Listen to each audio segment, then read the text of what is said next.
ঝালর দুলিয়ে হাঁপাতে হাঁপাতে বলল, কি জানি বাপু, সময় যে আমাকে তাড়িয়ে বেড়ায়।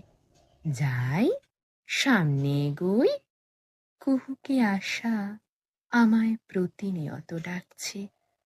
আর পেছনে অনেক কিছু ফেলে এসেছি, ওগুলো সামলে রেখো।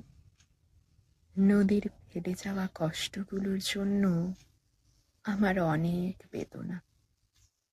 এবার সময় এসে দাঁড়ালো সামনে, বলল, ভয় কি, আমি তো সর্বদাই তোমার সাথে আছি।